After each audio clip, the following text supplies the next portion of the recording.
15th episode की starting में हम शियो को देखते हैं जिसने कि कमिश्नर पर हमला कर दिया था और कार के डैश कैम को भी तोड़ देता है। वहीं ये न्यूज़ अब हिसिक तक पहुंच जाती है और ये सुनकर वो काफ़ी ज़्यादा शॉक था और अपनी टीम के साथ उसी जगह पर पहुंच जाता है। और यहाँ पर उन्हें पता लगता है कि कमिश्नर की ना कोई बॉडी मिली है और ना पता चला है कि वो मरे हैं या फिर जिंदा हैं। वो सभी तो ये सोच रहे थे कि उनका ही एक्सीडेंट हुआ है, लेकिन हिसिक वहाँ के नज़ारे को देखकर बता देता है कि ये काम शियो का है। अब अगले सीन में हम ग्योम और नामसून को हवासा के फ्यूनरल पर देखते हैं। वहाँ पर हवासा के कुछ दोस्त भी पहुंचे हुए थे। नामसून उनसे माफ़ी मांगती है कि ये सब मेरी गलती है, तो वो कह रहा था इसमें तुम्हारी कोई भी गलती नहीं है। अगर हवासा नामसून बनने का नाटक ना करती तो आज उसे ये दिन नहीं देखना पड़ता। वह काफ़ी मेहनती थी। वहीं अब ग्योम बाहर जाकर बैठ जाती है और वहाँ पर बॉन्ग भी पहुँच गया था। वो उसे सहारा दे रहा था और कहता है कि पहले मुझे हवासा बिल्कुल नहीं पसंद थी, लेकिन जब मुझे पता लगा कि उसने शियो को नामसून की पहचान नहीं बताई तब से मुझे भी वो पसंद आने लगी थी। लेकिन अब वो मर चुकी है और मुझे उसका काफ़ी गम है। ग्योम कहती है कि मैं शियो को जान से मार दूंगी, एक बार बस वो मेरे सामने आ जाए। तो बोंग बोलता है कि मैं तुमसे कुछ पूछना चाहता हूँ, अगर तुम बुरा ना मानो। तो बोलती है कि जल्दी पूछो। तो वो पूछ लेता है कि जब बुसान में हम सब ट्रिप पर गए थे तो मैंने तुम्हें एक आदमी के साथ देखा और तुम काफ़ी क्लोज थे, क्या तुम डेट कर रही हो? तो मना करती है कि नहीं, वो आदमी एक स्कैमर है और मैं उसके बारे में पता करना चाहती हूँ।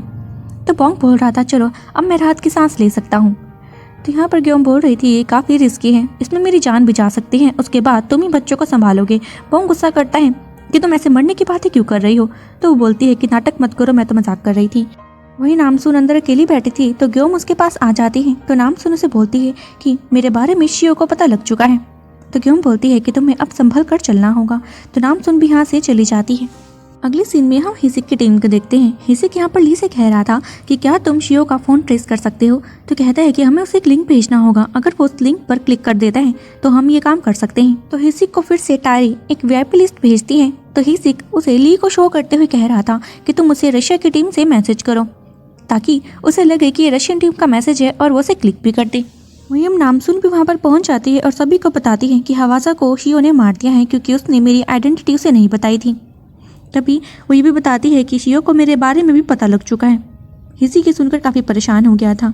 वहीं शियो को दिखाया जाता है जिसने कि ब्योम को जान से मार दिया था और उसके पास कॉल आती है नामसून की, जो उसे कह रही थी कि तुम बेगुनाह लोगों को क्यों मार रहे हो, हिम्मत है तो मेरे सामने आओ और मुझसे मुकाबला करो। तो शियो से पूछता है कि तुम पहले मुझे ये बताओ तुम डूगो में क्या करने के लिए आई थी? क्या तुम मेरी जासूसी करने के लिए आई थी? और तुम्हें ऐसा क्या पता लग गया? क्या जो हमारे बीच में हुआ वो सब झूठ था? तो नामसून यहाँ पर हामी भरती है कि हाँ वो सब झूठ था और मैं तुम्हें जल्दी ही पकड़ लूंगी। तो शियो बोलता है कि तुम मुझे कभी भी नहीं पकड़ सकती। इतने में वो कॉल काट देता है और उसके पास रशिया से एक लिंक आया हुआ था जिस पर वो क्लिक भी कर देते हैं और ये उसको फंसाने का एक ट्रैप था हिसिक की टीम का। अब उसका फ़ोन ट्रेस हो चुका था और वो सभी शियो की कॉल ट्रेस करने के बाद उसकी बातें सुन रही थी। दरअसल शियो यहाँ पर पावेल ग्रुप के हेड नोज से बात कर रहा था। नोज उसे किसी तसार बोमा के बारे में बताता है। तो ये बात सुनकर हिसिक बोलता है कि ये तो किसी बॉम्ब के बारे में बात कर रहे हैं। तो उसकी टीम वाले सोच रहे थे क्या यहाँ पर बॉम्ब ब्लास्ट करने वाले हैं। तो हिसिक मना करता है कि नहीं, उनकी बातों से ऐसा तो नहीं लग रहा था, लेकिन ये पक्का कह सकता हूँ कि पावेल ग्रुप हिसिक से खुश नहीं है। वो उसके खिलाफ चाह रहे हैं क्योंकि हिसिक ने शायद कुछ गलत किया होगा। वहीं उन्हें हवासा का फ़ोन भी मिल जाता है। तो नामसून उसके फ़ोन को लेने के लिए जाती है तो हिसिक भी उसके साथ ही चला गया था। जब नामसून हिसिक के साथ कार में थी तो वहाँ पर वो न्यूज़ भी देख रहे थे कि शियो को ब्लैक लिस्ट कर दिया गया है, उसी ने ही कमिश्नर को किडनैप किया है। और ये सारी न्यूज़ ग्योम टीवी पर दिखाई जा रही थी। नामसून के हाथ में हवासा का फ़ोन था और वो उसके मैसेज पढ़ के काफ़ी इमोशनल हो रही थी। वहीं हिसिक बोलता है कि पता नहीं शियो कहाँ जाकर छुप गया है, अब तो पावेल भी उसके खिलाफ है। वहीं अब ग्योम एपोलेंटिया वाले आदमी से मिलने के लिए आई थी और वो उससे पूछ रहा था क्या तुम सुजैन को जानती हो?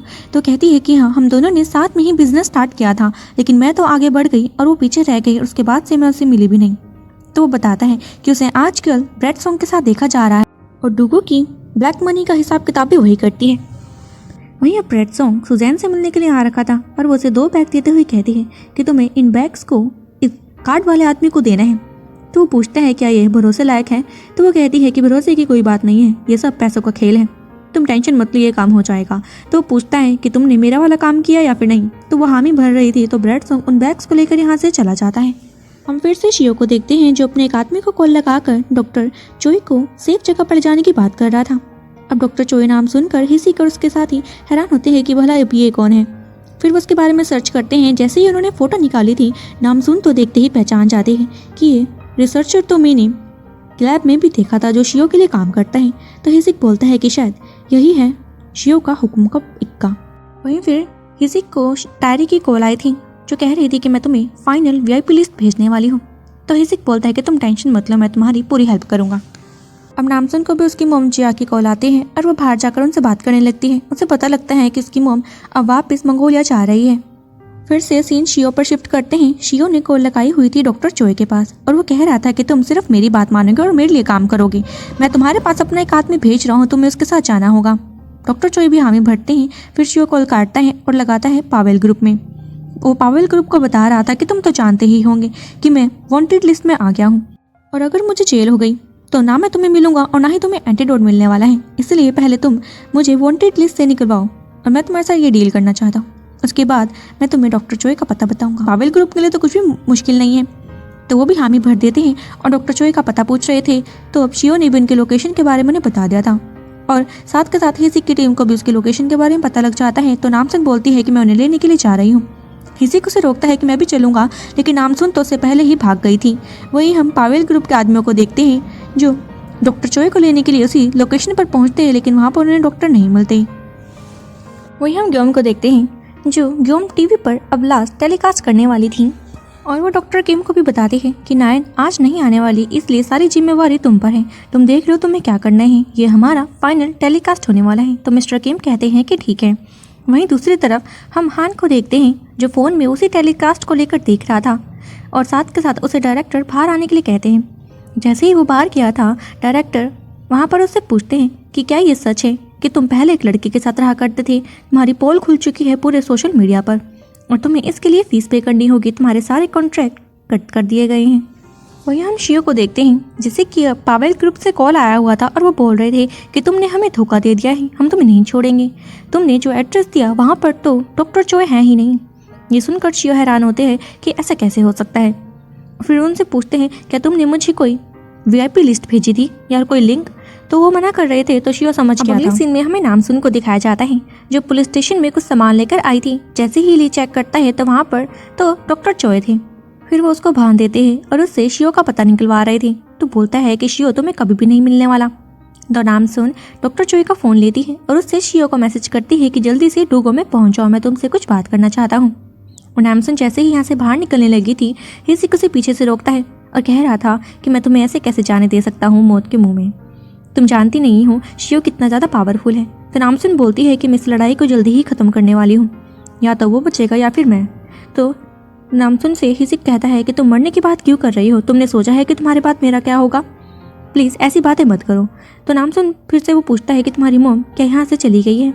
तो नामसुन बताती है कि अभी तो वो डैड के लिए शॉपिंग करेंगी, फिर वो जाएंगी, तुम टेंशन मत लो, अगर मैं बची तो मैं मंगोलिया तुम्हें अपने साथ लेकर जाऊंगी। हिसिक नामसुन से गुस्से में कहता है कि मेरे साथ प्रॉमिस करो कि तुम वापस जरूर आओगी।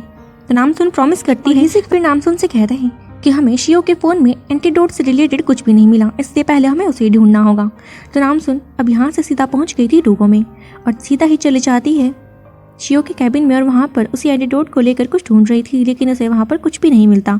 वहीं फिर सीन शियो पर शिफ्ट करते हैं। उसके आत्मी से उसे पता लग गया था कि उसका फ़ोन हैक हो चुका है। दरअसल जो लिंक उसके पास आया था वो एक मालवेयर था। अब शियो नामसुन के कुछ पुराने सीन को याद करता है कि कैसे उसने चालाकी से मेरे पूरे कैबिन की फ़ोटोज़ ली, यहाँ तक कि उसने मेरे फ़ोन की भी सारी की सारी इन्फॉर्मेशन ले ली। गुस्से में आकर वो नामसुन को कहता है कि मैं तुम्हें नहीं छोड़ूंगा नामसुन, मैं तुम्हें जान से मार दूंगा। वहीं पर शियो का आदमी उसे बता रहा था कि हमें नामसुन की फैमिली के बारे में पता लग गया है, वो यहीं सियोल में है और उसकी मंगोलिया वाली मॉम भी यहीं पर आई हुई है। अगले ही सीन में हम बोंग और नामिन को देखते हैं जो जिया को छोड़ने के लिए आई हुई थी। दरअसल जिया शॉपिंग के लिए जा रही थी अपने पति के लिए, उसके बाद उसने घर भी जाना था। हम जिया को जाता हुआ देखते हैं, लेकिन तभी उसका कोई पीछा कर रहा था और उसके पास कोई आदमी आ जाता है, लेकिन हमें उसका चेहरा नहीं दिखाया गया। सीन यहीं पर कट हो जाता है और हम अगले सीन में फिर से नामसुन को देखते हैं जो अभी तक शियो के कैबिन में थी। तभी उसे शियो का कॉल आ जाता है जो बोल रहा था कि तुम अपने मंगोलिया वाले पेरेंट्स से तो प्यार करती हो ना, तुमने उनका जिक्र भी किया था, तो जहाँ तक मैं तुम्हें जानता हूँ तुम्हें उनकी परवाह भी होगी। मैंने तुम्हारी मंगोलिया वाली मॉम को किडनैप करवा लिया है, अगर तुम उनकी जान बचाना चाहती हो तो वेयर हाउस में अकेली पहुँच जाओ, और पुलिस वालों को अगर बताने की कोशिश करी तो तुम्हारी मॉम जिंदा नहीं बचेगी। ये बातें सारी हिसिक भी सुन रहा था क्योंकि वो लाइव नामसुन को देख रहा था और बोलता है कि मैं भी तुम्हारे साथ चलूँगा, लेकिन नामसुन बोलती है कि अगर मैंने ऐसा किया तो वो मेरी मॉम को नहीं छोड़ेगा, इसलिए मुझे अकेला ही जाना होगा। अब नामसुन तो चल पड़ती है। वहीं हिसिक उसकी लोकेशन ट्रैक करवा रहा था। वहीं दूसरी तरफ ग्योम अब सुजैन से मिलने के लिए गई हुई थी और उससे बोलती है कि मैं जानती थी कि तुम पैसों के लिए कुछ भी कर सकती हो, लेकिन इतना गिर जाओगी कि ट्रक डीलिंग करनी स्टार्ट कर दोगी, इतना नहीं सोचा था। अब तुम मुझे बताओ कि ब्रैड सोंग कहाँ पर है और तुम अपनी आखिरी ख्वाहिश भी मुझे बता दो। तभी सुजैन अपने आदमियों को इशारा करती है ताकि वो ग्योम को मारे, लेकिन ग्योम का वो कुछ भी नहीं कर पाते। ग्योम तो उन सभी को पीट देती है और यहाँ पर सुजैन ने ब्रैड सोंग का एड्रेस भी ग्योम को दे दिया था। अगले ही सीन में ग्योम ब्रैड सोंग के सामने खड़ी होती है और उसे बोलती है कि मैं जानती हूँ कि तुम एक स्कैमर हो, तुमने जिन जिन लेडीज़ के पैसे चुराए हैं उन्हें वापस कर दो। तो वो कहता है कि मैंने ऐसा कुछ नहीं किया, मैंने तो उनके पैसे डबल किए थे। तो बोलती है कि तुम्हारा शियो से क्या लेना देना है, तुम उस फोटो में क्यों थे। सीन इतने में ही कट हो जाता है और हम नामसुन को वेयर हाउस के बाहर देखते हैं। जब वो अंदर गई थी, शियो बिल्कुल उसके सामने खड़ा था और उसे बोलता है कि चलो हम एक डील कर लेते हैं, मैं देखना चाहता हूँ कि तुम्हारे अंदर कितनी पावर है। उसकी तरफ वो ट्रक्स फेंकता है और कह रहा था कि तुम्हें इसे निगलना होगा और अगर तुम 1 घंटे तक अपने आप को पानी पीने से रोक सकती हो तो मैं तुम्हारी मॉम को छोड़ दूंगा। और एक बात बता दूं, तुम्हारी मॉम अपने साथ एक बॉम्ब लेकर घूम रही है और तुम्हें ड्रग्स लेने के बाद इतनी तलब हो जाएगी पानी की कि तुम पानी पिए बिना रह ही नहीं सकती। अगर तुमने 1 घंटे तक कंट्रोल कर लिया तो मैं बॉम्ब को डिफ्यूज़ करवा दूंगा। अगर नहीं कर पाई और पानी उठा लिया तो तुम्हारी मॉम वहीं के वहीं मर जाएगी। अब देख लो तुम्हें क्या करना है। नामसन बोलती है कि अगर मैं 1 घंटे तक कंट्रोल कर लूँ तो तुम्हें अपने आप को पुलिस के हवाले करना होगा। तो शियो बोलता है कि ठीक है, मैं ऐसा ही करूँगा, लेकिन मैं श्योर हूँ तुम ऐसा नहीं कर सकती। अब यहाँ से शियो चला जाता है और नामसुन उस ट्रक्स को ले लेती है। शियो जो बाहर गया था उसने वेयर हाउस के डोर को लॉक कर दिया था और अंदर की वीडियो भी बना रहा था और ये वीडियो उसने भेज दी थी ग्योम को। ग्योम जैसे ही इस वीडियो को देखती है वो नामसुन की ऐसी हालत देखकर काफ़ी ज़्यादा घबरा गई थी और ब्रैड सोंग से बात करना वहीं रोकती है और अपनी बाइक उठाकर नामसुन के पास आने लगती है। और उसने वहाँ पर हिसिक को भी कॉल कर दिया था कि नामसुन अब खतरे में है। हिसिक भी घबरा जाता है और अपनी गाड़ी को फुल स्पीड में भगाता है। वही ग्योम जैसे तैसे करके उस चक्कर तक पहुँचने वाली थी, लेकिन वहीं बीच में ही गिर जाती है और उसे नामसुन की वो हालत फील हो रही थी और उसे पानी की काफ़ी तलब लगने लग जाती है। वो अपने पास वाले नलके से काफ़ी पानी पीने की कोशिश कर रही थी, लेकिन इसका असर नामसुन तक नहीं होता। नामसुन तो मर रही थी। वही हम गिलजंग को देखते हैं जो जूनी के साथ कहीं बाहर आ रखी थी और उसे भी उनकी पावर महसूस होती है, इसलिए वो ग्योम को कॉल लगाकर पूछती है कि बात क्या है। तो ग्योम बताती है कि मेरी बेटी मरने वाली है, अब आपको ही कुछ करना होगा। तो वो कहती है कि ठीक है, मैं कुछ करती हूँ। तो गिलजंग अब जूनी से कह रही थी कि मैं तुम्हें बस लास्ट बार कुछ कहना चाहती हूँ, मैं अपनी पूरी पावर का इस्तेमाल करने जा रही हूँ और मुझे नहीं पता कि मैं बचूंगी या फिर नहीं। मैं तुम्हें बस लास्ट बार ये कह रही हूँ कि तुमने मुझे काफ़ी प्यार दिया और मैं पूरी लाइफ में जिससे मैंने सबसे ज़्यादा प्यार किया है वो तुम ही हो। इतना कहकर वो यहाँ से चली जाती है और बुद्धा की मूर्ति के सामने आकर कहती है कि आप मेरी जान ले लीजिए, लेकिन मेरे बच्चों को नुकसान मत पहुँचाइए। फिर वो बुद्धा की पूरी मूर्ति को उठा लेती है और उसकी ये पावर काफ़ी ज़्यादा बढ़ गई थी, जिसे ग्योम और नामसुन दोनों ही फील कर पाती हैं। ग्योम ठीक हो गई थी और वहीं नामसुन को भी देखते हैं जो ठीक हो जाती है। अब नामसुन वेयर हाउस का दरवाज़ा तोड़कर बाहर आ गई थी और देखती हैं कि दरवाजे पर तो बॉम्ब लगा हुआ है, इसलिए वो पूरी पावर की हेल्प से दरवाजे को दूर से फेंकती है। और इसी के साथ हमारा ये एपिसोड खत्म हो जाता है। सो फ्रेंड्स, हम मिलते हैं इस ड्रामा के लास्ट एपिसोड में। Till then take a good bye.